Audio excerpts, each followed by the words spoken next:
Welcome to Bedtime Stories for Grownups. Today's story is entitled Tommy's Bumper Sticker, Chicken Soup for the Soul. A little kid down at our church in Huntington Beach came up to me after he heard me talk about the children's bank. He shook my hand and said, "My name is Tommy Teague. I'm 6 years old, and I want to borrow money from your children's bank." I said, "Tommy, that's one of my goals, to loan money to kids, and so far all the kids have paid it back. What do you want to do?" He said, "Ever since I was 4, I had a vision that I could cause peace in the world. I want to make a bumper sticker that says, 'Peace, please, do it for us kids.' Signed, Tommy." "I can get behind that," I said. He needed $454 to produce 1,000 bumper stickers. The Mark Victor Hansen Children's Free Enterprise Fund wrote a check to the printer who was printing the bumper stickers. Tommy's dad whispered in my ear, "If he doesn't pay the loan back, are you going to foreclose on his bicycle?" I said, "No, knock on wood. Every kid is born with honesty, morality, and ethics. They have to be taught something else. I believe he'll pay us back." If you have a child who is over 9, let them work for money for someone honest, moral, and ethical, so they learn the principle early. We gave Tommy a copy of all my tapes, and he listened to them 21 times each and took ownership of the material. It says always start selling at the top. Tommy convinced his dad to drive up to Ronald Reagan's home. Tommy rang the bell and the gatekeeper came out. Tommy gave a 2-minute irresistible sales presentation on his bumper sticker. The gatekeeper reached in his pocket, gave Tommy $1.50, and said, "Here, I want one of those. Hold on, and I'll get the former president." I asked, "Why did you ask him to buy?" He said, "You said in the tapes to ask everyone to buy." I said, I did, I'm guilty." He sent a bumper sticker to Mikhail Gorbachev with a bill for $1.50 in U.S. funds. Gorbachev sent him back $1.50 and a picture that said, "Go for peace, Tommy," and signed it Mikhail Gorbachev, President. Since I collect autographs, I told Tommy, "I'll give you $500 for Gorbachev's autograph." He said, "No thanks, Mark." I said, "Tommy, I own several companies. When you get older, I'd like to hire you." "Are you kidding?" he answered. "When I get older, I'm going to hire you." The Sunday edition of the Orange County Register did a feature section on Tommy's story, the Children's Free Enterprise Bank and me. Marty Shaw, the journalist, interviewed Tommy for 6 hours and wrote a phenomenal interview.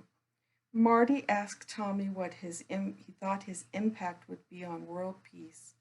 Tommy said, "I don't think I'm old enough yet. I think you have to be 8 or 9 to stop all the wars in the world." Marty asked, "Who are your heroes?" He said, "My dad, George Burns, Wally Joyner, and Mark Victor Hansen." Tommy has good taste in role models. 3 days later, I got a call from the Hallmark greeting card company. A Hallmark franchisee had faxed a copy of the Register article. They were having a convention in San Francisco and wanted Tommy to speak. After all, they saw that Tommy had 9 goals for himself. Call about cost, use baseball card as collateral, have bumper sticker printed, make a plan for a loan, find out how to tell people, get addresses of leaders, write a letter to all of the presidents and leaders of other countries and send them all a free bumper sticker. Talk to everyone about peace. Call the newspaper stand and talk about my business. Have a talk with school. Hallmark wanted my company, Look Who's Talking, to book Tommy to speak. While the talk did not happen because the 2-week lead time was too short, the negotiation between Hallmark, myself, and Tommy was fun, uplifting, and powerful. Joan Rivers called Tommy Teague to be on her syndicated television show.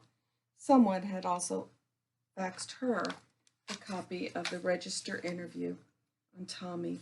Tommy, Joan said, "This is Joan Rivers, and I want you to be on my TV show, which is viewed by millions." "Great," said Tommy. He didn't know her from a bottle of Vicks. "I'll pay you $300, said Joan.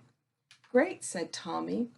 Having listened repeatedly to and mastered my Sell Yourself Rich tapes, Tommy continued selling Joan by saying, "I am only 8 years old, so I can't come alone. You can afford to pay for my mom, too, can't you, Joan?"